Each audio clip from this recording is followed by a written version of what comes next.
Transfer और property. पहली चीज हम ट्रांसफर की अगर हम बात करें तो ट्रांसफर ऑफ प्रॉपर्टी एक्ट के अंतर्गत किस चीज का ट्रांसफर होता है? क्योंकि ट्रांसफर एक होता है ओनरशिप, ओनरशिप यानी स्वामित्व का अंतरण होता है, और एक जो होता है वो इंटरेस्ट का अंतरण होता है, मतलब हित का अंतरण होता है। तो स्वामित्व का भी अंतरण होता है किसी प्रॉपर्टी में, और प्रॉपर्टी से जुड़े हुए कुछ इंटरेस्ट का भी ट्रांसफर होता है। तो ट्रांसफर ऑफ प्रॉपर्टी एक्ट के अंतर्गत क्या ट्रांसफर होता है? ओनरशिप या इंटरेस्ट या दोनों?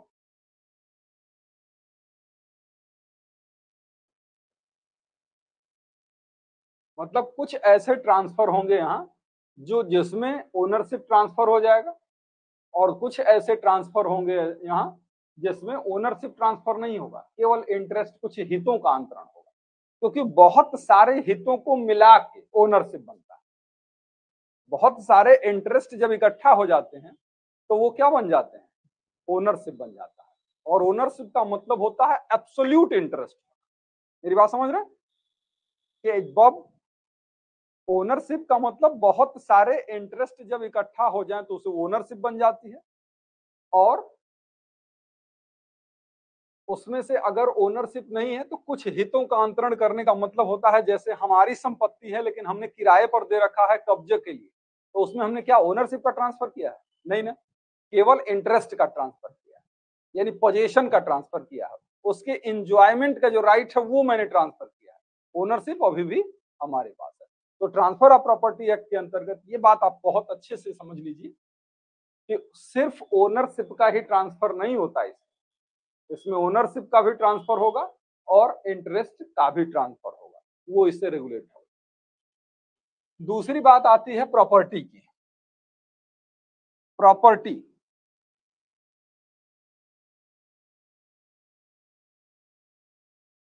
प्रॉपर्टी की बात आती है जब, तो किस प्रकार की प्रॉपर्टी, किस प्रकार की property?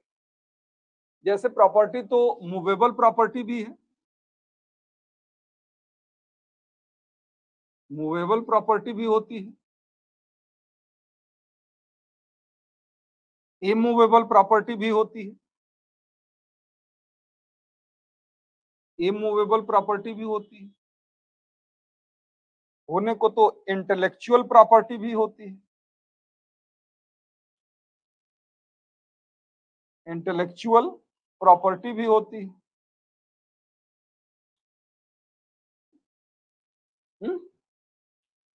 Good morning Mithilesh, good morning पुष्पांजलि।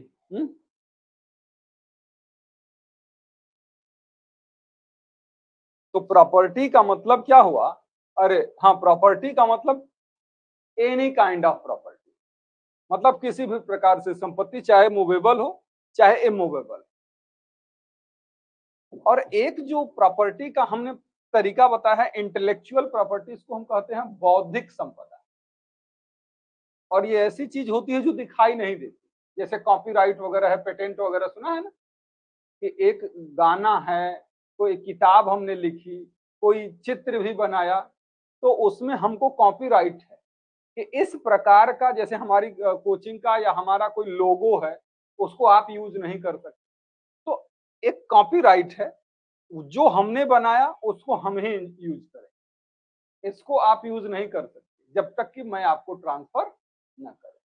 तो इंटेलेक्चुअल प्रॉपर्टी के ट्रांसफर से संबंधित rule transfer of property act में नहीं बताए।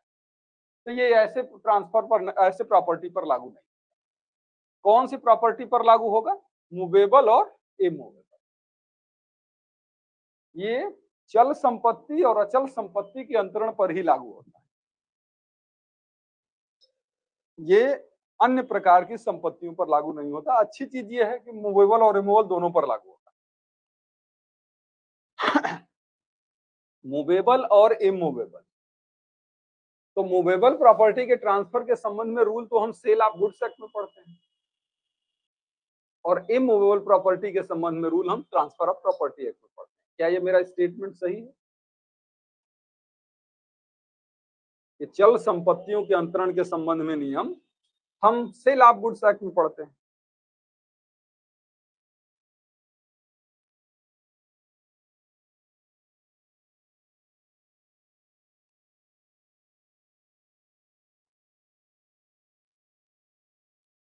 देखिए, जो मैंने कहा कि मूवेबल प्रॉपर्टी के ट्रांसफर के संबंध में नियम सोगा में बताए गए, मतलब सेल ऑफ गुड्स एक्ट। ये उतना सही बात नहीं है, पूरी तरीके से सही नहीं। मूवेबल प्रॉपर्टी के सेल के संबंध में नियम सेल ऑफ गुड्स एक्ट में बताया गया। मूवेबल प्रॉपर्टी के ट्रांसफर के संबंध में नियम टीपीए में भी है। और आपने अभी ट्रांसफर के बारे में क्या समझा? ओनरशिप का ट्रांसफर और इंटरेस्ट का ट्रांसफर दोनों होता है ना। तो जब एक तरीके से कह सकते हैं कि मूवेबल प्रॉपर्टी का सेल होता है, जैसे मूवेबल प्रॉपर्टी के ओनरशिप का अगर ट्रांसफर होता है, तो ऐसी स्थिति में ओनरशिप में तो एक्सचेंज भी आएगा, ओनरशिप में गिफ्ट भी आएगा। तो क्या वो उसी सेल ऑफ गुड्स एक्ट से ही रेगुलेट होगा? नहीं, वो नाम से ही लग रहा है ना, केवल सेल ऑफ गुड्स एक्ट है। इसका मतलब है कि जितने प्रकार के ट्रांसफर हैं, बाकी ट्रांसफर से उसका कोई लेना देना नहीं है, केवल और केवल मूवेबल प्रॉपर्टी की सेल से रिलेटेड। मूवेबल प्रॉपर्टी को भाड़ा देने के संबंध में भी, रेंट पर देने यानी इंटरेस्ट के ट्रांसफर के संबंध में भी, उसके लिए भी एक्ट बना हुआ है। तो कुछ बातें सेल ऑफ गुड्स एक्ट से कंप्लीट होंगी, कवर होंगी, और कुछ बातें जो होंगी वो टीपीए से भी कवर, से मूवेबल प्रॉपर्टी के साथ। तो ये प्रॉपर्टी इतने प्रकार की, जिसमें हमारा जो टीपीए लागू होगा वो मूवेबल और रिमूवेबल प्रॉपर्टी के ट्रांसफर पर लागू होगा, इंटेलेक्चुअल प्रॉपर्टी के ट्रांसफर पर लागू नहीं होगा। और साथ में ये प्रॉपर्टी की जो हम बात कर रहे हैं, ये प्रॉपर्टी का मतलब वो होता है, प्रॉपर्टी का मतलब वो होता है जिस पर स्वामित्व स्थापित किया जा सके, जिस पर ओनरशिप स्थापित किया जा सके।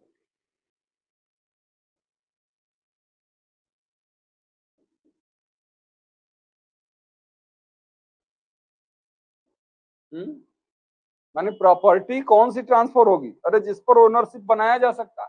कोई ऐसी प्रॉपर्टियां होती हैं जिस पर ओनरशिप होता ही नहीं। जैसे एक शब्द सुने होंगे आप लोग, रेस नलियस।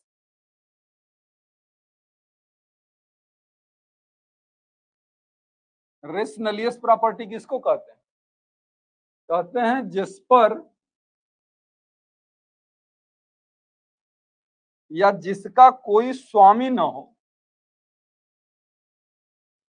जिसका कोई स्वामी न हो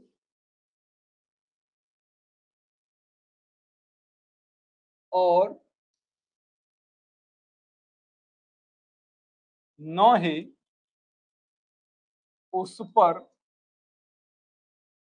ओनरशिप स्थापित किया जा सके।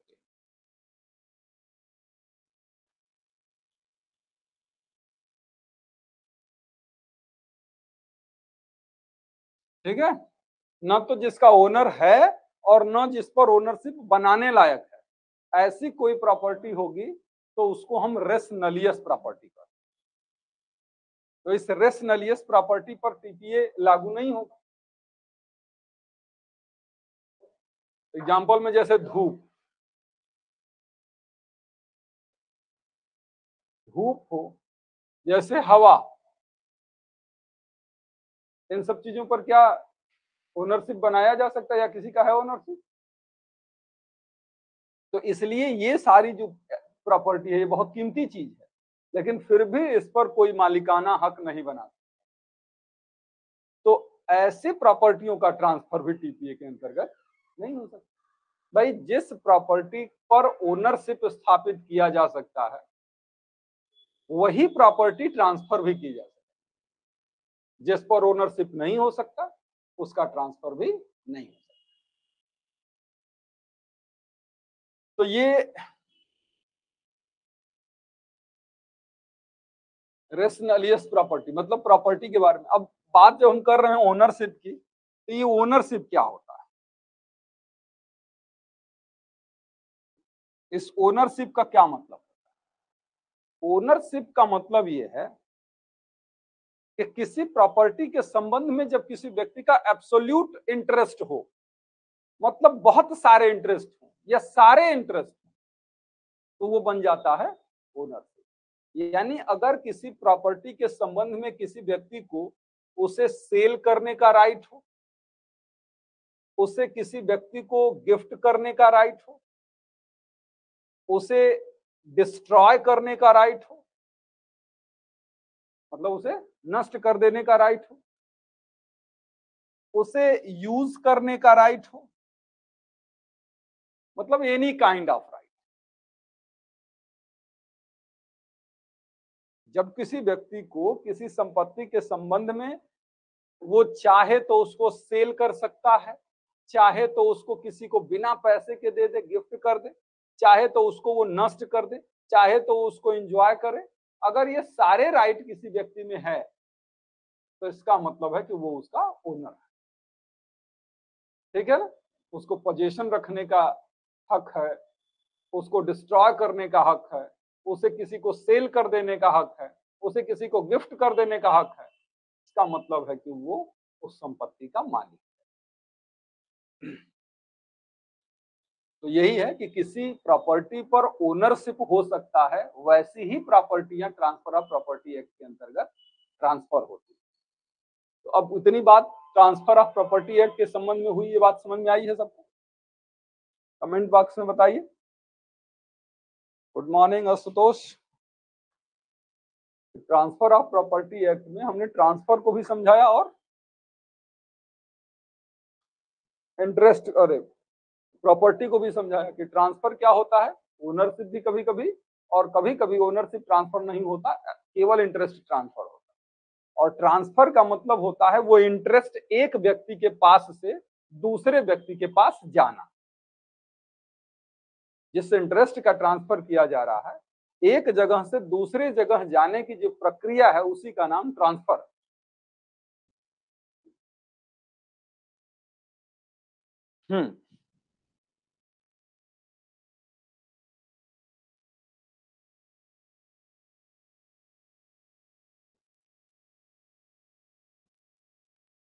अब जिस ट्रांसफर की हम लोग बात कर रहे हैं,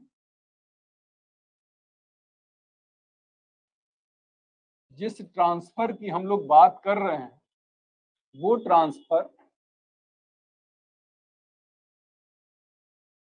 दो तरीकों से होता है।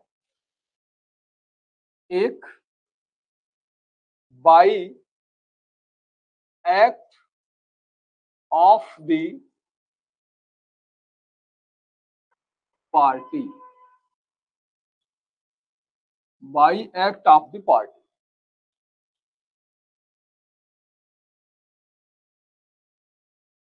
एक तरीका ये हो गया पक्षकारों के कार्य द्वारा, और दूसरा तरीका जो होता है बाई ऑपरेशन ऑफ लॉ।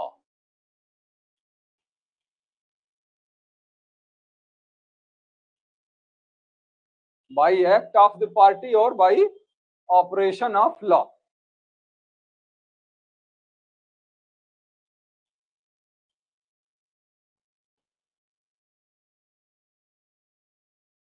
ये दो तरीके हैं, यानी ऑपरेशन ऑफ लॉ का मतलब कहते हैं विधि के प्रवर्तन द्वारा। अब ये दोनों क्या हैं, by act of the party और by operation of law. Operation of law का मतलब होता है कि जब किसी प्रॉपर्टी का ट्रांसफर एक व्यक्ति से दूसरे व्यक्ति के पास हो और इसमें पार्टी को कुछ करने की जरूरत ना पड़े, तो वो प्रॉपर्टी का ट्रांसफर कैसे माना जाता है? By operation of law. यानी जो ट्रांसफर लॉ के माध्यम से ही हो जाता है, जो ट्रांसफर अपने आप हो जाता है, वो बाई ऑपरेशन ऑफ लॉ होता है। और बाकी मामलों में क्या है, पार्टी को कुछ करने की जरूरत है। जब तक पार्टी कुछ एक्ट करेगी नहीं, तब तक उसकी प्रॉपर्टी दूसरे के पास जाएगी। तो हम पहले यही देख लेते हैं कि by operation of law property का ट्रांसफर कैसे होता है? सबसे इंपॉर्टेंट चीज जैसे सक्सेशन, उत्तराधिकार से जो संपत्ति एक से दूसरे के पास जाती है उसमें पार्टी को कुछ करने की जरूरत नहीं होती है ना। सक्सेशन के माध्यम से अगर प्रॉपर्टी एक से दूसरे के पास जाए तो उसके लिए पार्टी को कुछ करने की जरूरत नहीं है। ये तो इनकी मृत्यु हुई, ऑटोमेटिकली वो प्रॉपर्टी उनके उत्तराधिकारियों के पास, उनके हेयर्स के पास, उनके वारिसों के पास चली जाती है, कुछ करने की जरूरत नहीं होती। इसी को कहते हैं बाय ऑपरेशन ऑफ लॉ। ये सबसे महत्वपूर्ण है। बाकी अटैचमेंट,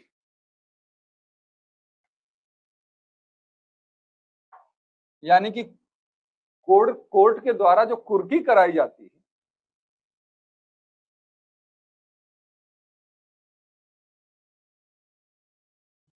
कोर्ट के द्वारा जो कुर्की कराई जाती है उसमें भी पार्टी को कुछ करने की जरूरत नहीं होती। कोर्ट के द्वारा जो फोरफेचर होता है,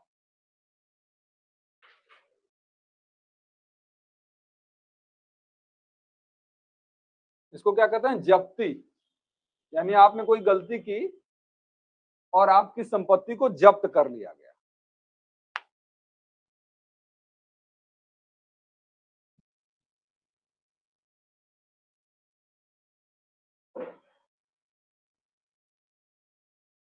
डिक्री ऑफ द कोर्ट, यानी न्यायालय ने डिक्री किसी के फेवर में पास कर कि अब इसके मालिक फला रहेंगे। तो और भी बहुत से तरीके। कहने का मतलब सिर्फ ये है कि जो किसी प्रॉपर्टी को ट्रांसफर कर रहा है उसके किसी कार्य से ट्रांसफर नहीं हो रहा है। ये तो या सारे ट्रांसफर कहीं ना कहीं लॉ के माध्यम से हो रहा है। यहाँ डेथ होने पर ऑटोमेटिकली प्रॉपर्टी उसके वारिसों के पास चली जा रही है।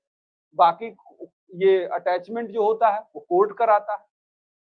फोरफेचर जो जब्ती होती है वो कोर्ट कराता है। Decree of the court, court के आर्डर के माध्यम से, कोर्ट के डिक्री या निर्णय के माध्यम से प्रॉपर्टी एक के पास से दूसरे के पास जाना, ये सारी चीजें जो हैं वो लॉ के माध्यम से जाती हैं, न कि व्यक्ति के द्वारा किसी कार्य के परिणाम। तो ये प्रॉपर्टी का ट्रांसफर जो है वो बाय ऑपरेशन ऑफ लॉ कहलाता है। क्या इस प्रकार के ट्रांसफर पर ट्रांसफर ऑफ प्रॉपर्टी एक्ट लागू होता है? ट्रांसफर ऑफ प्रॉपर्टी एक्ट लागू होता है? इसका जवाब आपका होगा नहीं। इस प्रकार के ट्रांसफर पर ट्रांसफर ऑफ प्रॉपर्टी एक्ट लागू नहीं होता। ट्रांसफर ऑफ प्रॉपर्टी एक्ट किस प्रकार के ट्रांसफर पर लागू होता है? तो bye act of the party, यानी पक्षकारों के कार्य द्वारा जो संपत्ति का अंतरण होता है उसी पर टीपीए लागू होता है। अब पक्षकारों के कार्य द्वारा भी जो प्रॉपर्टी के ट्रांसफर होते हैं ना, वो भी दो प्रकार के। एक टेस्टामेंट्री,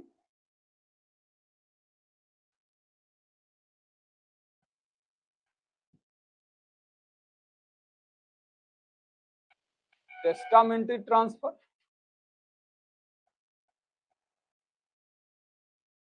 और एक होता है इंटरविवोस ट्रांसफर।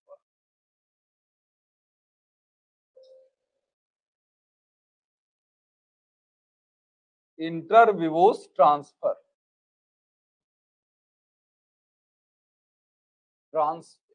टेस्टामेंट्री का मतलब होता है bye will,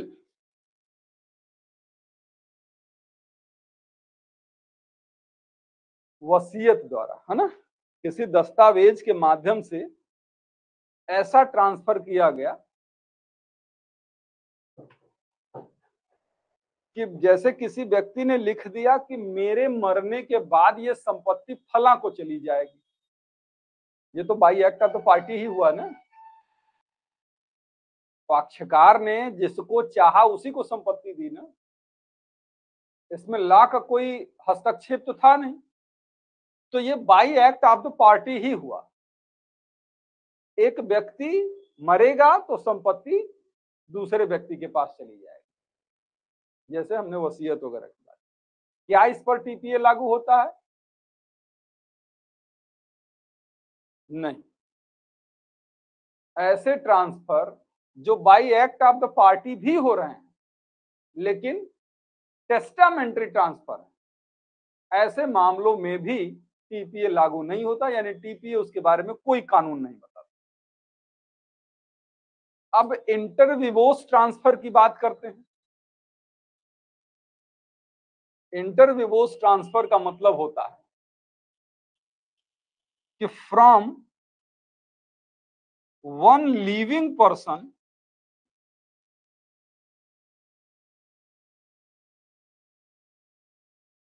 to another living person.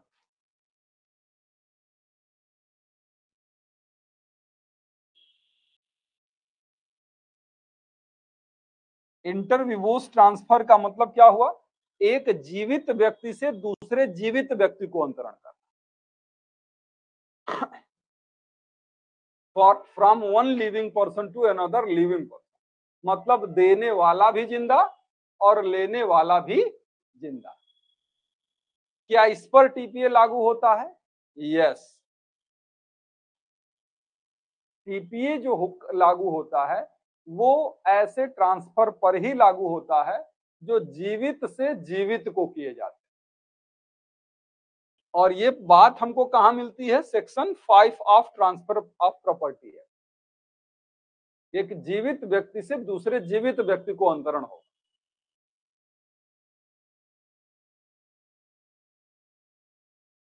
यहां भी था by act of the party, लेकिन नहीं लागू हुआ क्योंकि एक जीवित से जीवित को नहीं जा रही थी।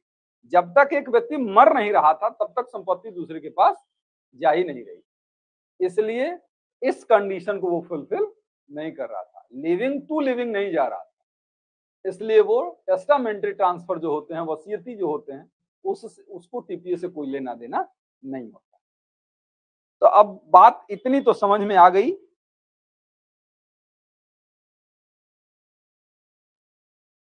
है ना? इतनी बात तो सबको क्लियर है दीक्षा कि भैया हमारा ट्रांसफर ऑफ प्रॉपर्टी एक्ट जो है वो केवल ऐसे ही मूवेबल और इमूवेबल प्रॉपर्टी के ट्रांसफर पर लागू होगा जो by act of the party होते हैं, और वो भी लिविंग टू लिविंग, एक जीवित व्यक्ति से दूसरे जीवित व्यक्ति। कौन सी धारा बता रही है? 5।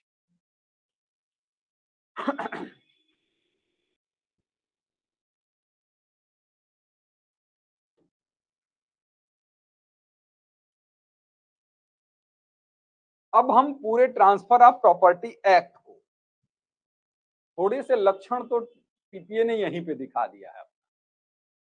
कितना आलसी है टीपीए, इसके लक्षण तो आपको यहीं पे दिख गए कि बचा बचा के ये वो मामला है जिस पर टीपीए लागू, नहीं तो 50% तो ऐसे ही कट गया, इसमें से भी जो आया वो भी कट गया।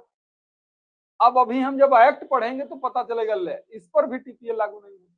अभी बहुत सी चीजें हैं, मतलब जो लिविंग से लिविंग को हो रहे हैं ना, वो भी लिविंग टू लिविंग जो सारे ट्रांसफर उस पर टीपीए लागू नहीं। फिर उसके बाद तो कंक्लूजन आप खुद निकाल लेंगे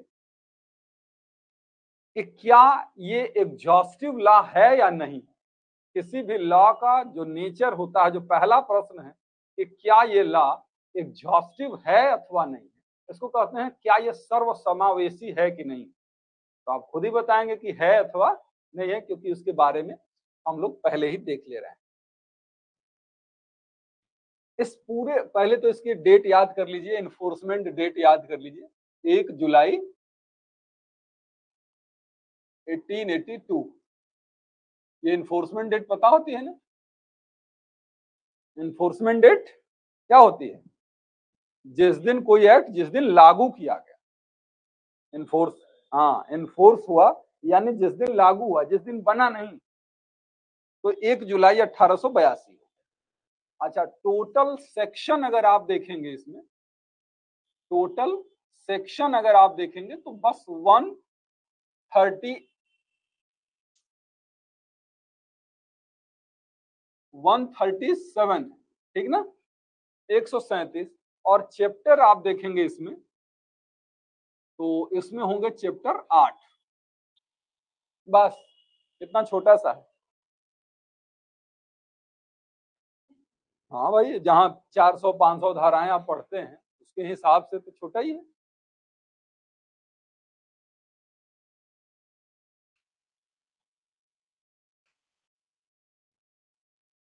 तो इस पूरे टीपीए को हम लोग 2-3 भागों में बांट देते हैं। जैसे ये जो टीपीए हम पढ़ रहे हैं,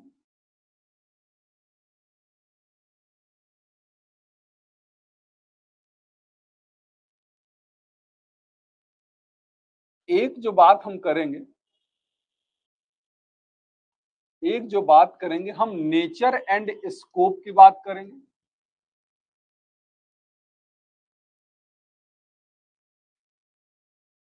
यानी प्रकृति और क्षेत्र इसकी। और दूसरे बिंदु पर जो बात होगी हमारी, तो वो बात होगी कंटेंट्स ऑफ द एक्ट।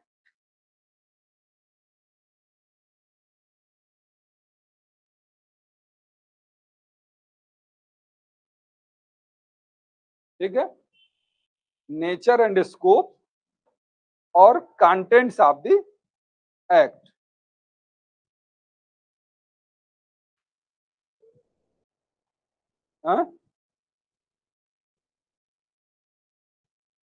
इसमें बांट देंगे ना, 2 ही हम कहे होंगे। हाँ, स्पेस तो अच्छा खासा छोड़ना पड़ेगा क्योंकि बहुत डिटेल में इसको बताएंगे। खाली हमने कर दिया है वैसे।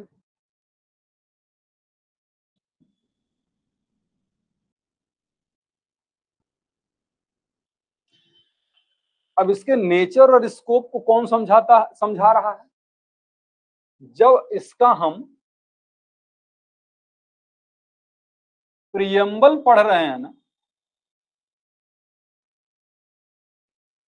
यानी इस एक्ट की, हर एक्ट की अपनी वो उद्देशिका होती है कि वो करेगा क्या, ये पता लगाने के लिए। तो जब हम इसका प्रियम्बल पढ़ेंगे तो प्रियम्बल से हमको कुछ बातें क्लियर होंगी कि इसका नेचर और स्कोप क्या है। प्रियम्बल पढ़ेंगे तो उसमें लिखा है कि पक्षकारों के कार्य द्वारा किए गए संपत्ति के अंतरण से संबंधित विधि के कतिपय भागों को परिभाषित और संशोधित करना। लिखा है The act has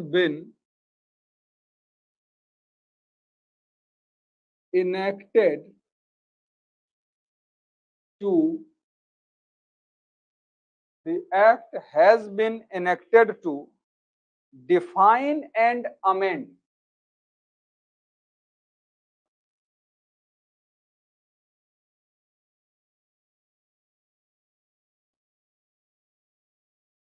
define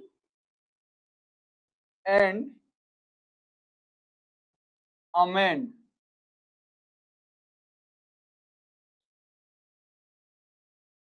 define and amend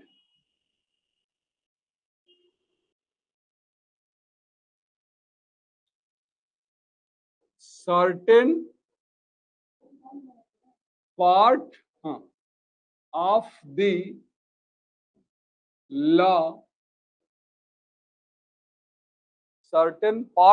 law relating to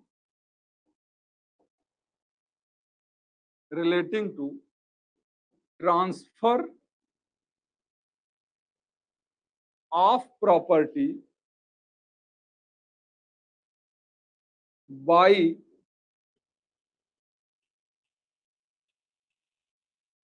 act of the party।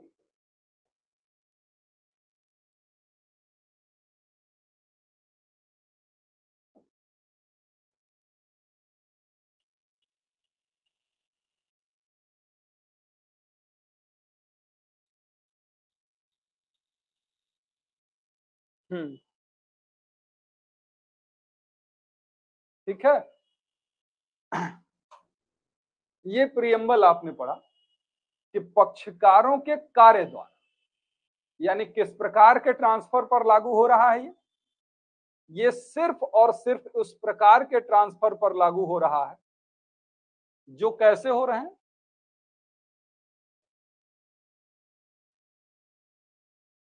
पक्षकारों के कार्य द्वारा जो ट्रांसफर हो रहे हैं उसी पर लागू होता है। The act has been enacted to, क्या किस पर्पज के लिए हो रहा है? डिफाइन करने के लिए और अमेंड करने के लिए। क्या? ऐसी लॉ जो relating to transfer of property, यानी प्रॉपर्टी के ट्रांसफर से रिलेटेड जो लॉ है उनको डिफाइन और अमेंड करने के लिए लॉ बनाई गई।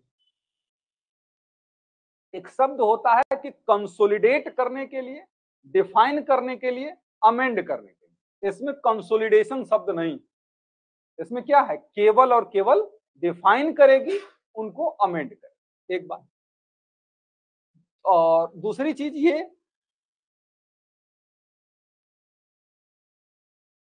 अगली चीज क्या आ जा रही है, certain part, certain part of law relating to transfer of property. उसमें लिखा है, देखिए एक एक चीज का मतलब है कि ये अधिनियम किस लिए बनाया गया है, ताकि प्रॉपर्टी के ट्रांसफर से संबंधित कुछ बातों, सर्टेन पार्ट है ना, कतिपय भाग यानी कुछ भागों को, कुछ बातों को क्या केवल डिफाइंड और अमेंड करने के लिए, वो भी ऐसे ट्रांसफर जो केवल एक्ट ऑफ द पार्टी, यानी पक्षकारों के कार्य। देखिए अब इसकी सीमितता देखिए ट्रांसफर ऑफ प्रॉपर्टी कि ये किस प्रकार के ट्रांसफर पर लागू हो रहा है, केवल और केवल जो एक्ट ऑफ द पार्टी होते हैं, यानी बाय ऑपरेशन ऑफ लॉ जो ट्रांसफर होता है उस पर तो वैसे ही लागू नहीं। दूसरी बात क्या कह रहा है, कर क्या रहा है, ये केवल डिफाइन और अमेंड ही करता है प्रॉपर्टी के ट्रांसफर से संबंधित, और प्रॉपर्टी के ट्रांसफर से संबंधित जो कुछ विधियां हैं, कह सकते हैं केवल कुछ विधियों को ही, यानी कुछ भागों को ही परिभाषित और संशोधित करने का काम करता है। इसी पर्पज के लिए अधिनियम बनाया। समझे ना कि ये जो ट्रांसफर ऑफ प्रॉपर्टी एक्ट है वो केवल bye act of the property के ट्रांसफर पर ही लागू होगा। दूसरी, केवल डिफाइन और अमेंड करेगा। और तीसरी बात कि प्रॉपर्टी के ट्रांसफर से संबंधित जो बहुत सारी विधियां हैं वो सबको डिफाइन और अमेंड नहीं करेगा, बल्कि उनकी कुछ बातों को, कुछ भागों को ही डिफाइन और अमेंड करने का काम है। अब इसकी औकात समझ में आ गई टीपीए की? अभी खेल बाकी है। ये हमने डिफाइन और अमेंड, डिफाइन तो कर ही दिया नेचर एंड स्कोप में। इसका नेचर अब आप देखेंगे, उसका नेचर क्या निकल के आएगा, कंटेंट्स को हम बाद में देखते हैं, है ना। हमने यहाँ पे नेचर एंड स्कोप, स्कोप तो समझ में आ गया कि इनका क्षेत्र क्या है। नेचर में यही चीज सबसे पहले पूछी जाती है कि क्या ये एग्जॉस्टिव लॉ है कि नहीं। तो नहीं,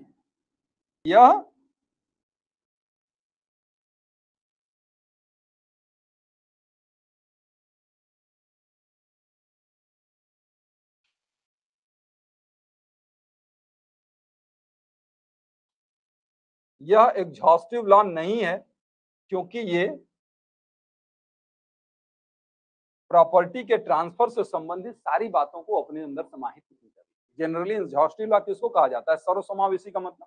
अब जब ये लॉ आया तो प्रॉपर्टी के ट्रांसफर से संबंधित जितनी विधियां थी उनको सबको समेट के अपने अंदर ले लिया, सबको समेट लिया। इसका मतलब यह है कि ये सबको अपने में समाहित कर लेता है। प्रॉपर्टी के ट्रांसफर के संबंध में सारे नियम आपको यहीं पे मिल जाते हैं। तो इसका मतलब होता है कि ये सर्वसमावेशी है, सबको अपने अंदर समाहित कर ले। लेकिन ऐसा नहीं है, तो ये एग्जॉस्टिव लॉ नहीं है। एक केस भी आप लिख सकते हैं, collector of Gorakhpur, collector of Gorakhpur.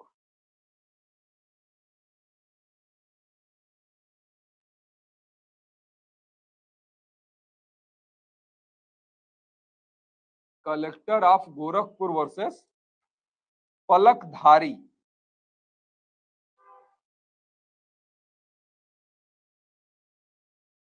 Collector of Gorakhpur versus Palakdhari की केस है, जिसमें ये बात कही गई थी कि ये एग्जॉस्टिव नहीं है। मतलब कंप्लीट नहीं है, ठेठ भाषा में यही कह सकते हैं कि ये कंप्लीट नहीं है, एग्जॉस्टिव नहीं है, कि ट्रांसफर ऑफ प्रॉपर्टी एक्ट सर्वसमावेशी नहीं है।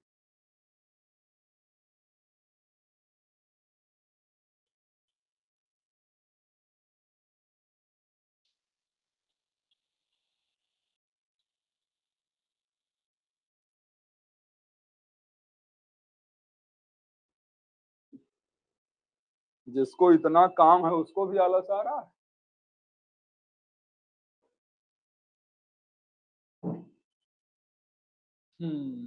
अब हम आगे बढ़े, और हमने नेचर एंड स्कोप की जो बात की थी वो तो हो गया हमारा, नेचर भी हमने देख लिया, और स्कोप किन मामलों में लागू हो, स्कोप का मतलब क्षेत्र क्या है, उसका क्षेत्र विस्तार क्या है, तो कहां पर लागू हो रहा है उसके बारे में भी हमने देख लिया कि वो केवल ऐसे मामलों में लागू होता है जो bye act of the party होते हैं ट्रांसफर, और ऐसे लॉ को वो डिफाइन और अमेंड करता है, और वो भी उससे संबंधित प्रॉपर्टी के ट्रांसफर से संबंधित कुछ बातों को ही वो डिफाइन और अमेंड करता है।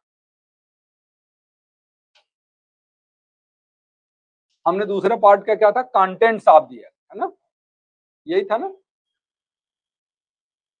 Contents of the act.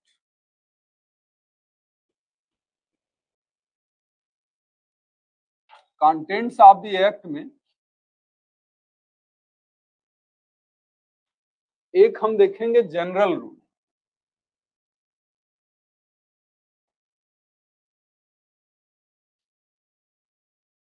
General rule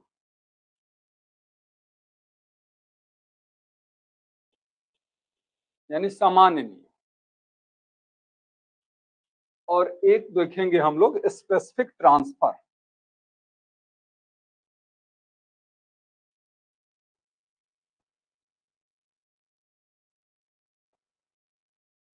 यानी विशिष्ट अंतरण। कहने का मतलब इसको हम दो भाग में जो बांट रहे हैं, कंटेंट्स, कंटेंट्स मतलब समझते हैं ना, जो सीधे सीधे इसमें material transfer of property act में है, उस मटेरियल को हमने दो भागों में बांट दिया कि कुछ ऐसे रूल होंगे जो सामान्यतः सारे प्रॉपर्टी के ट्रांसफर पर लागू है, जिसको हम general principle of law relating to transfer of property का। दूसरा जो है वो स्पेसिफिक ट्रांसफर, यानी कि स्पेसिफिक ट्रांसफर का मतलब ट्रांसफर का एक प्रॉपर तरीका। ट्रांसफर तो बहुत प्रकार के होंगे ना, जैसे गिफ्ट होगा, जैसे लीज होगा, जैसे मॉर्गेज होगा, जैसे गिफ्ट होगा, ये सब ट्रांसफर के तरीके हैं।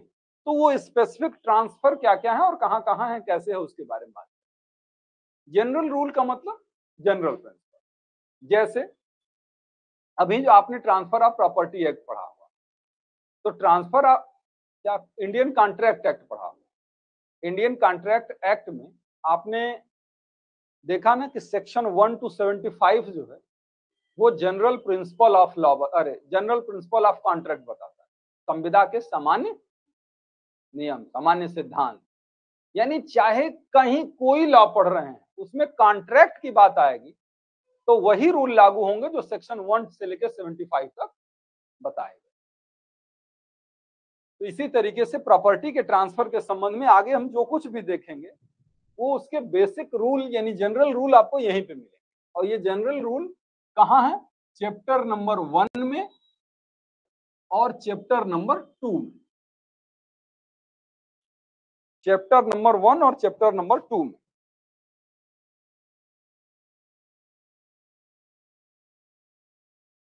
हाँ बेटा यही सही है पुष्पांजलि।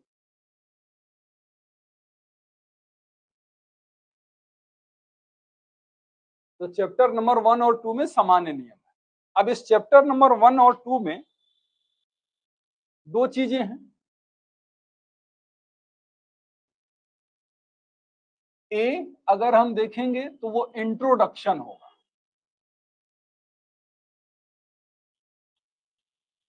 इंट्रोडक्शन, इंट्रोडक्शन है। अब किस चीज का इंट्रोडक्शन है, इंट्रोडक्शन अगर आप देखेंगे तो उसमें सेक्शन 1 जो होगा वो इंट्रोडक्शन ऑफ द एक्ट होगा। सेक्शन 1 में आप देखेंगे तो इंट्रोडक्शन ऑफ द एक्ट है, माने इस अधिनियम के इंट्रोडक्शन के बारे में बात करता है। इसका नाम क्या होगा, इसका क्षेत्र विस्तार कितना होगा, कौन कौन से मामलों में रजिस्ट्रेशन जरूरी है, कौन से नहीं मामलों में जरूरी है, कुछ ऐसी मोटी मोटी चीजें। तो एक एक्ट का इंट्रोडक्शन देता है सेक्शन 1। सेक्शन 2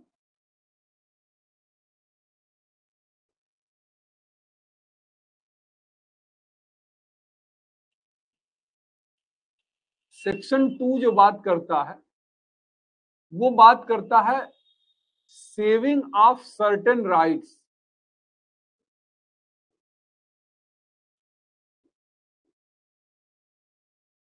कहने का मतलब ये है कि भाई जो कुछ पहले रहा होता है, जब कोई लॉ बनती है तो वो चीजें बदल जाती हैं, वो खत्म हो जाती हैं।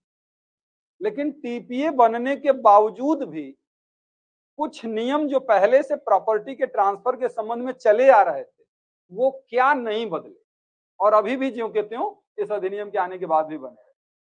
तो उसी को हम कहते हैं सेविंग क्लॉज, यानी कुछ अधिकारों का समाप्त न होने के संबंध में बताता है rule section number 2। Section number 3 किस चीज का इंट्रोडक्शन बताता है? टर्म्स का। टर्म्स समझते हैं ना? टर्म्स का मतलब इस एक्ट में जो जो शब्द प्रयोग किए जाएंगे उस शब्द का मतलब क्या हो, परिभाषा खंड जिसको हम लोग कहते हैं, वो भी तो इंट्रोड्यूस ही करता है कुछ टर्म्स को। और उसके अलावा आप देखेंगे कि सेक्शन 4 में ये बताया गया है कि ये रजिस्ट्रेशन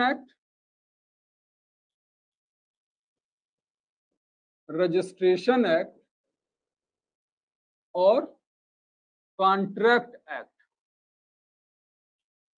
इनके अनुपूरक के रूप में कार्य करेगा, यानी सप्लीमेंट्री यानी सप्लीमेंटल है।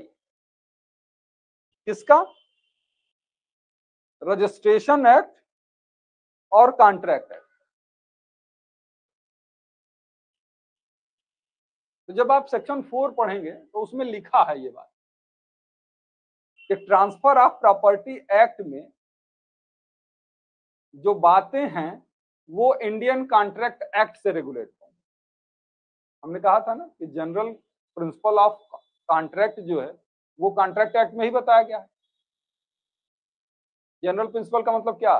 कौन कॉन्ट्रैक्ट कर सकता है, माइनर नहीं कर सकता, साउंड माइंड ही कर सकता है, अनसाउंड माइंड नहीं कर सकता। कब कॉन्ट्रैक्ट वाइडेबल हो जाता है, कब कॉन्ट्रैक्ट वैलिड होता है, कब कौन से एग्रीमेंट है जो इलीगल कहलाते हैं और वाइड होते हैं, कब कार्य इम्पॉसिबल हो जाता है, ये सारी बातें आपको कॉन्ट्रैक्ट में ही बताई गई। और वो रूल टीपीए में जहां कहीं ट्रांसफर होगा वो उसके साथ जुड़ा है, वो लागू होता है। और साथ में रजिस्ट्रेशन एक्ट, रजिस्ट्रेशन एक्ट का मतलब ये है कि रजिस्ट्रेशन एक्ट 1908 है जो अभी हम लोगों को लागू होता है। का मतलब है कि जब भी किसी चीज को रजिस्टर कराना होगा, जिसका रजिस्ट्रेशन कराना होगा, तो उसके लिए रजिस्ट्रेशन एक्ट जो बना हुआ है 1908 का, उसके नियम के अनुसार ही वो रजिस्ट्रेशन।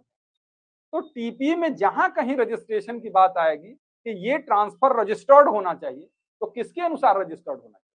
रजिस्ट्रेशन एक्ट के अनुसार रजिस्टर्ड होना चाहिए। मतलब इस काम में भी ये पूरा नहीं, इसके लिए भी उनको दूसरे के घर जाके झांकना पड़ रहा है। मतलब कुछ कॉन्ट्रैक्ट की मदद ले रहे हैं और कुछ रजिस्ट्रेशन एक्ट की मदद ले रहे हैं। तो ये है, बहुत बेइज्जती हो गई टीपीए की हमारे।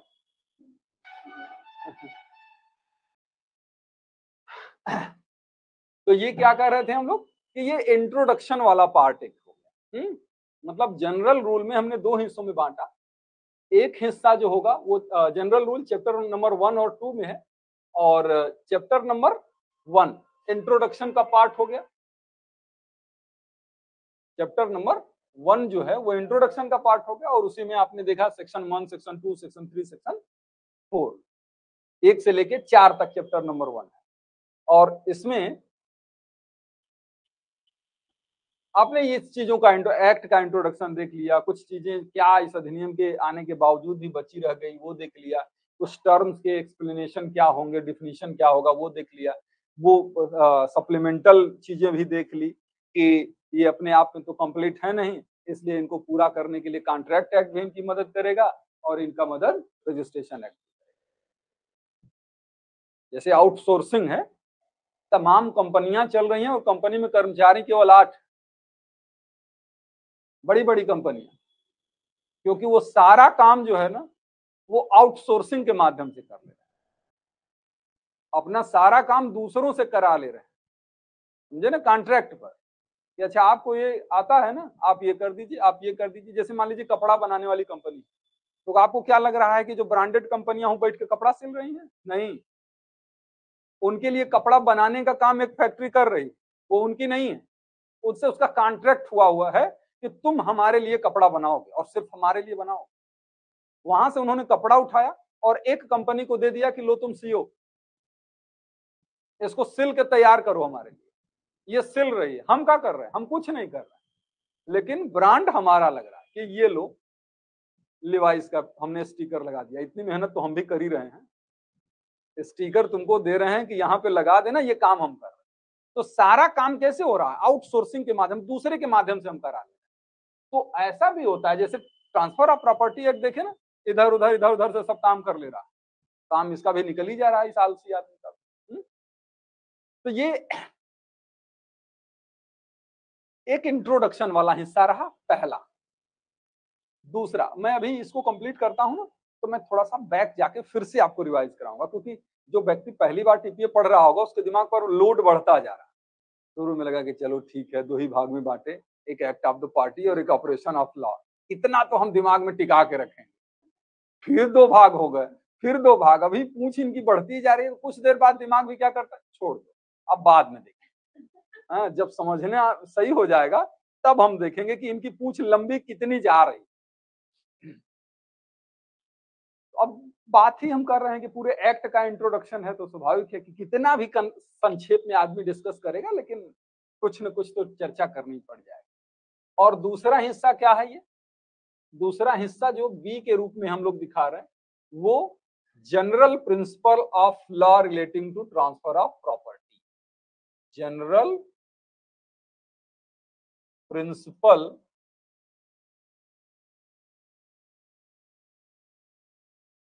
Of law relating to transfer of property, माने संपत्ति के अंतरण के संबंध में सामान्य सिद्धांत की बात करता है। ये कौन करता है? ये करेगा चैप्टर नंबर 2।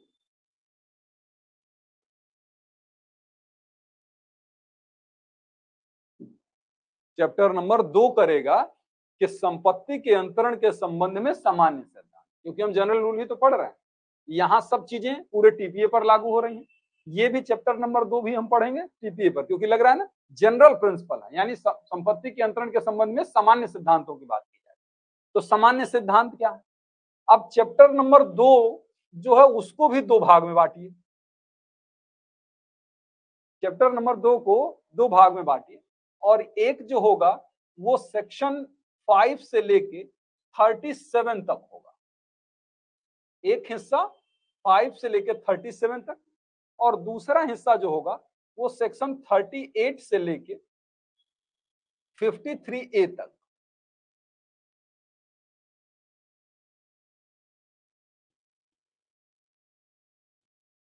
जनरल प्रिंसिपल तो दोनों के, दोनों में है, प्रॉपर्टी के ट्रांसफर के संबंध में जनरल रूल दोनों में बताया गया। और चैप्टर नंबर 2 आप देखेंगे ना, तो ये 5 से लेके 53A तक का जो पूरा भाग है वो चैप्टर नंबर 2 से। अब उस चैप्टर नंबर 2 को भी हमने 2 भाग में बांट दिया, तो 5 से 37 तक, और एक हो गया 38 से 53A तक। 5 से 37 तक को जो है वो मूवेबल प्रॉपर्टी और इमूवेबल प्रॉपर्टी दोनों के ट्रांसफर के संबंध में लागू होता है।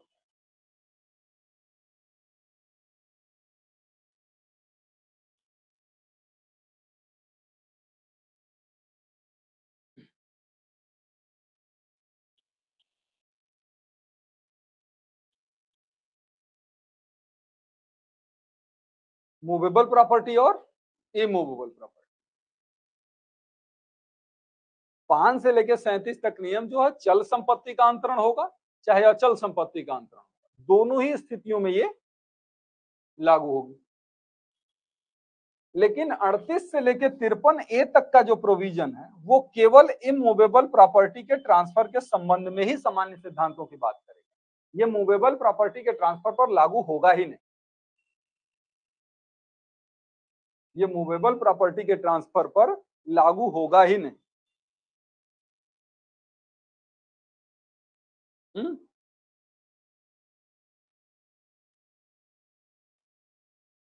और पूरा का पूरा चैप्टर नंबर 2, चाहे वो 5 से 37 वाला हो चाहे 38 से 53 वाला हो, ये पूरा का पूरा चैप्टर नंबर 2 जो है वो मुस्लिम्स पर लागू नहीं होते।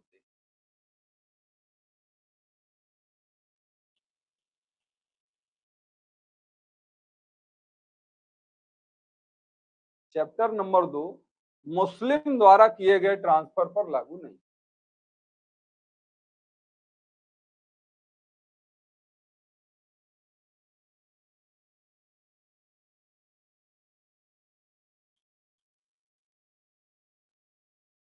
अब इसी टीपीए का ही सेक्शन 129 भी पढ़ेंगे आप।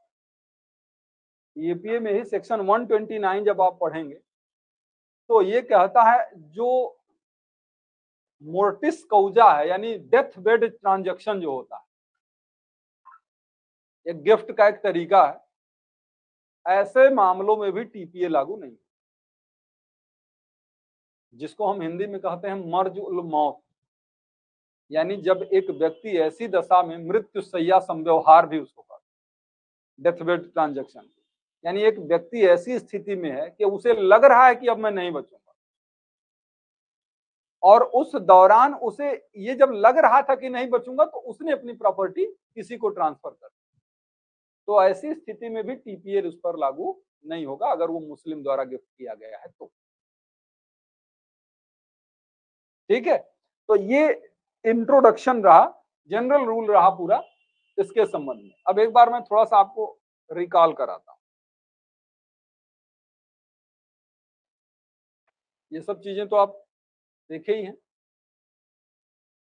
कि यहाँ टीपीए केवल स्वामित्व के अंतरण की बात नहीं करता। हालांकि जब बच्चे नए नए लॉ में आते हैं तो उनको ट्रांसफर का मतलब पूरा ही ट्रांसफर कर देना समझ में आता है। उनको ये लगता है कि ट्रांसफर अगर होगा तो पूरा चला जाएगा ना, नहीं, टीपीए पूरा जाने की बात नहीं करता है। पूरा जाना और अधूरा जाना दोनों की बात करता है। मतलब ओनरशिप चला जाना या फिर कोई केवल ओनरशिप का एक हित जाना, दोनों की बात करता है। हित का ट्रांसफर का कोई एग्जाम्पल बताएंगे क्या आपको, जो ओनरशिप का ट्रांसफर ना हो, केवल इंटरेस्ट का ट्रांसफर, कोई ऐसा ट्रांसफर?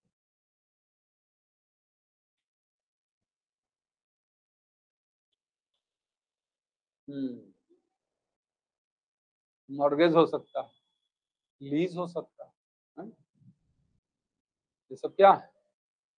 ये प्रॉपर्टी के ओनरशिप का ट्रांसफर इसमें नहीं होता है। तो ये दोनों पर लागू होता है, चल संपत्ति और अचल संपत्ति दोनों के ट्रांसफर पर लागू होता है। हमने ये कहा था कि ऐसी प्रॉपर्टियां जिस पर ओनरशिप बनाया ही नहीं जा सकता, ऐसी प्रॉपर्टी के ट्रांसफर पर यह ट्रांसफर ऑफ प्रॉपर्टी एक्ट लागू नहीं होता, क्योंकि वैसी ही प्रॉपर्टी पर लागू होता है जो या जिस पर ओनरशिप स्थापित किया जा सकता है। फिर हमने कहा कि ट्रांसफर किस प्रकार का, दो प्रकार का होता है, act of the party, operation of law. भाई एक्ट ऑफ द पार्टी जो ट्रांसफर, ऑपरेशन ऑफ लॉ मतलब पार्टी को कुछ करने की जरूरत नहीं है, वो अपने आप हो जाता है, उस पर टीपीए लागू नहीं होता।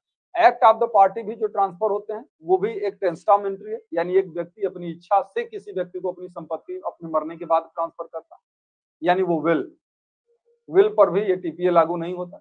लेकिन वो ट्रांसफर जो इंटरविवोर्स ट्रांसफर होते हैं, यानी जीवित से जीवित को जो होते हैं, उस पर टीपीए लागू होता है, from one living person to another living person, उस पर ही टीपीए लागू होता है। अब हम इस एक्ट के नेचर और स्कोप के बारे में चर्चा कर लेते हैं।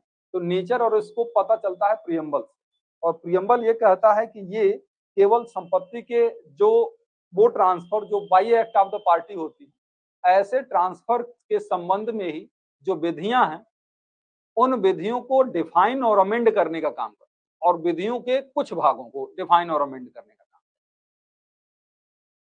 ये एग्जॉस्टिव लॉ नहीं है। Collector of Gorakhpur versus Palakdhari के केस में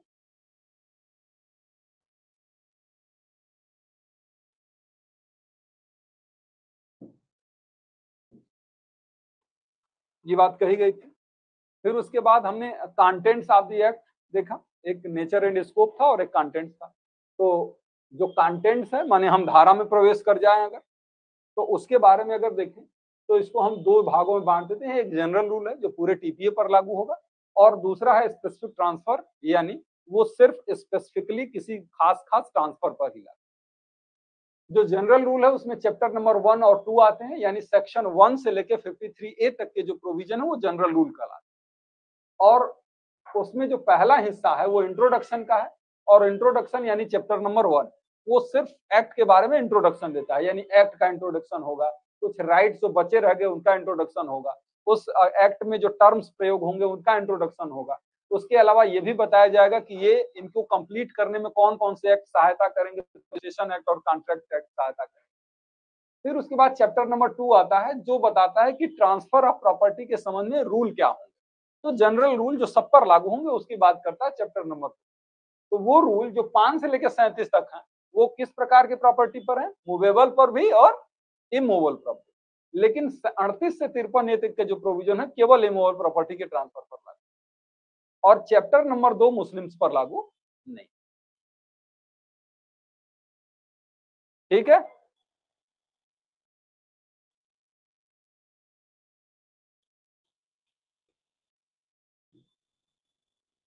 अब हम स्पेसिफिक ट्रांसफर की बात करते हैं। स्पेसिफिक ट्रांसफर की बात करते हैं। आज टीपीए की क्लास थोड़ी लंबी हो जाएगी क्योंकि उसको बीच में छोड़ेंगे नहीं।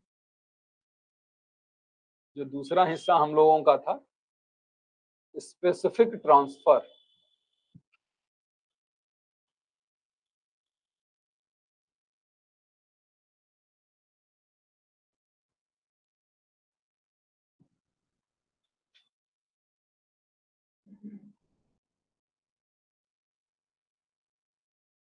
स्पेसिफिक ट्रांसफर में एक आ जाएगा आपका ऑफ इमूवेबल प्रॉपर्टी।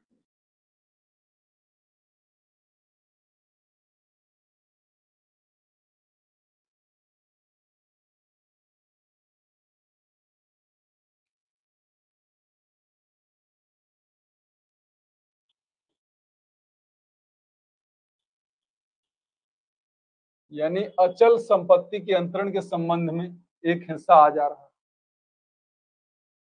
और इसमें आएगा चैप्टर नंबर 3, चैप्टर नंबर 4 और चैप्टर नंबर 5।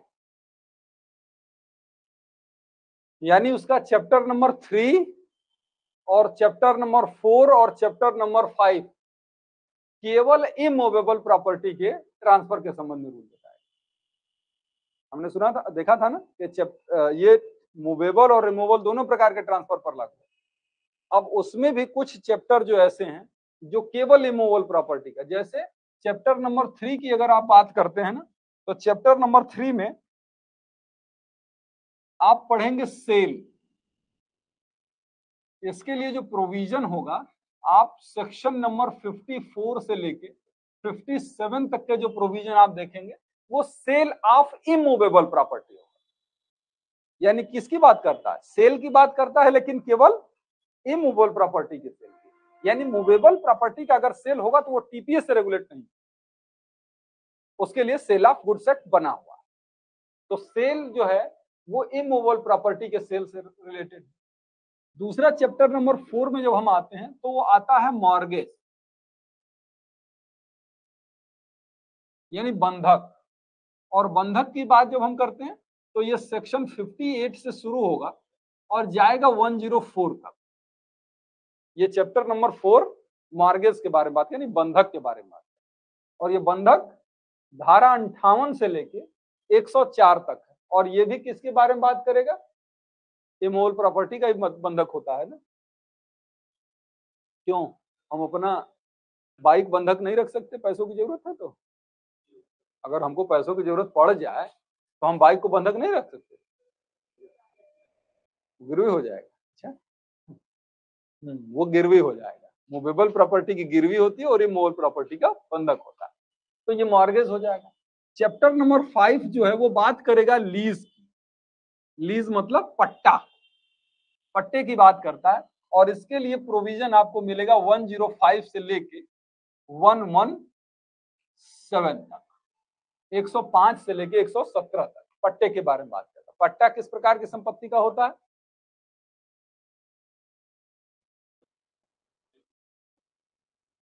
पट्टा इमूवेबल प्रॉपर्टी का ही होता है। आप अपनी बाइक पट्टे पर तो नहीं देते होंगे, कभी नहीं दिया जाता। तो यहां पर जो है वो आपने देखा कि इस पूरे टीपीए में ऐसा अंतरण जो केवल अचल संपत्ति के संबंध में है वो चैप्टर नंबर 3, 4 और 5 यानी सेल, मार्गेज और लीज से संबंधित और उसके संबंध में प्रोविजन यहां से अब उससे आगे बढ़ेंगे हम जब, तो दूसरा हिस्सा आएगा। दूसरा हिस्सा आएगा ऑफ एनी प्रॉपर्टी।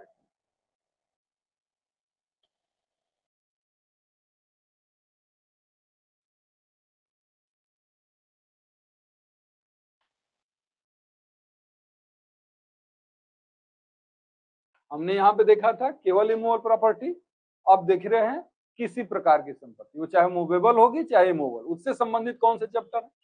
ये चैप्टर आपका हो जाएगा chapter number 6, chapter number 7, chapter number 6 और 7। और इसके बाद चैप्टर नंबर 6 में जो होगा ये हो जाएगा एक्सचेंज,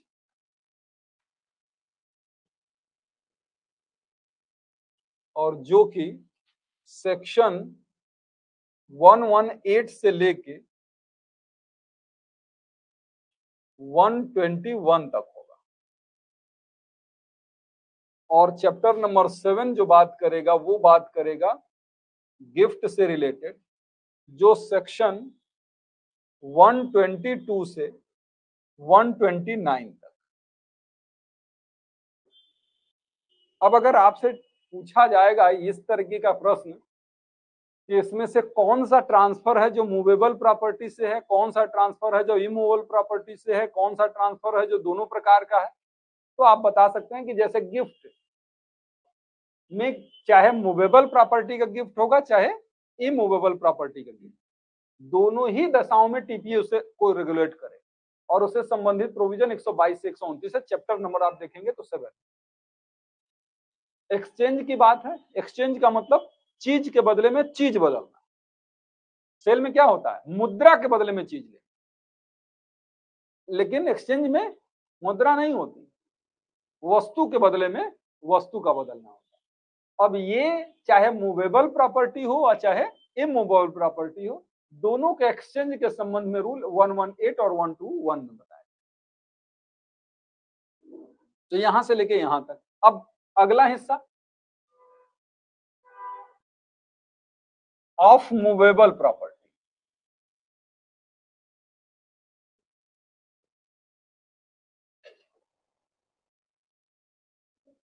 नहीं,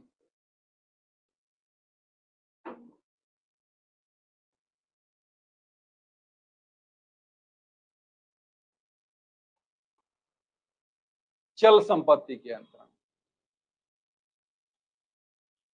chapter number 8 actionable claim.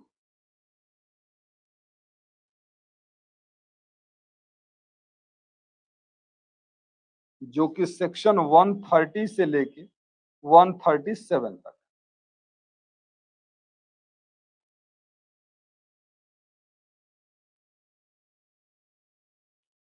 Actionable के लिए 130 से लेके 137 तक। सबसे फालतू का चैप्टर टीपीए का। टीपीए छोटा सा है ना, सब पढ़ना पड़ता है, कुछ सेक्शन छोड़ के सब पढ़ना पड़ता है। चैप्टर नंबर 8 ही ऐसा सेक्शन चैप्टर है जहां तक पहुंचते पहुंचते आप थक जाएंगे, और सही है वहां तक ना, क्योंकि वहां बहुत ज्यादा मेहनत करने की जरूरत नहीं। तो ये इसके चैप्टर है। चैप्टर यानी ट्रांसफर। जनरल रूल 1 और 2 में हो गए थे। उसके बाद ट्रांसफर जो शुरू होता है वो चैप्टर नंबर 3 से एक्चुअल में शुरू होता है। स्पेसिफिक ट्रांसफर हम कर रहे हैं, तो चैप्टर नंबर 3 से शुरू हो रहा है। और चैप्टर नंबर 3, चैप्टर नंबर 4 और चैप्टर नंबर 5 इमूवेबल प्रॉपर्टी के बारे में बात करते हैं, यानी सेल, मार्गेज और लीज। सेक्शन आपके सामने लिखा है। सेल मतलब 54 टू 57, मार्गेज मतलब 58 से 104, और लीज का मतलब 105 से 117। और फिर जो मूवेबल और इमूवेबल दोनों पर लागू होते हैं, मूवेबल और इमूवेबल दोनों प्रकार की प्रॉपर्टी का जो हो सकता है वो है एक्सचेंज और गिफ्ट, जो कि चैप्टर नंबर 6 और 7 में है, यानी 118 से 121 और 122 से लेके 129। अब अचल संपत्ति का ट्रांसफर, ये अचल हो गया, ये कॉमन हो गया, और ये मूवेबल हो गया, है ना। तो मूवेबल चैप्टर नंबर 8 है, और उसमें केवल एक चीज का ट्रांसफर होता है, ट्रांसफर ऑफ एक्शनेबल क्लेम, अनुयोज्य दावों का अंतरण। अनुयोज्य दावों का अंतरण, है ना। तो अनुयोज्य दावा क्या है, ये भी आपको यहीं पे पता चल गया ना। प्रश्न आता है प्री में कि इसमें से कौन सा मूवेबल प्रॉपर्टी है, तो ये एक्शनेबल क्लेम तो आप कम से कम समझ ही गए कि ये मूवेबल प्रॉपर्टी है। अब आप सोचिए कि जिसके लिए हम लोग कह रहे थे कि ये सर्वसमावेशी है कि नहीं, ये भी उसमें मदद करता है।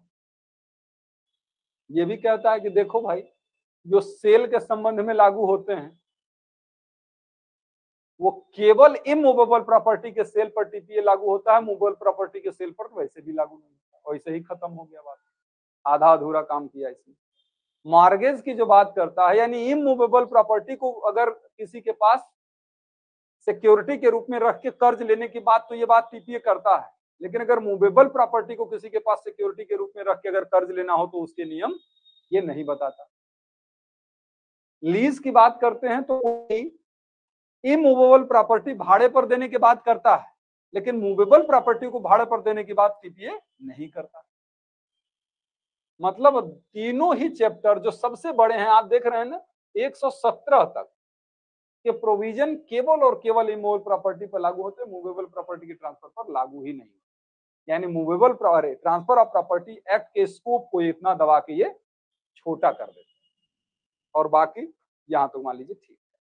तो इसी वजह से, इन्हीं सब कारणों की वजह से कहा जाता है कि ट्रांसफर ऑफ प्रॉपर्टी एक्ट का जो स्वभाव है वो ऐसा नहीं है कि वो ट्रांसफर के संबंध में सारी विधियों को अपने अंदर समाहित कर लेता है, ऐसा नहीं है।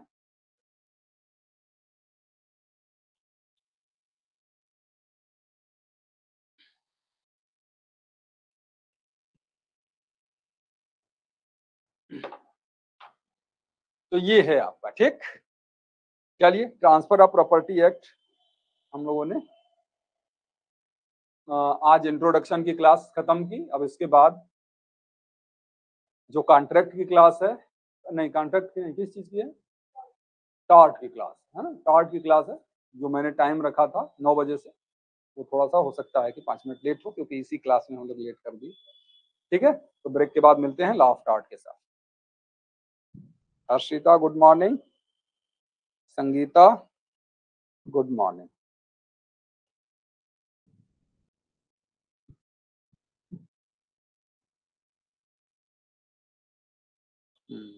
हाँ, बेलमेंट होगा।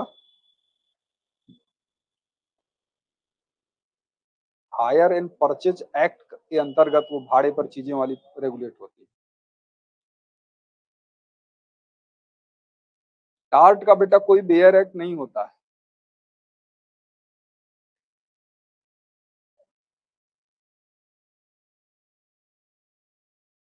ठीक।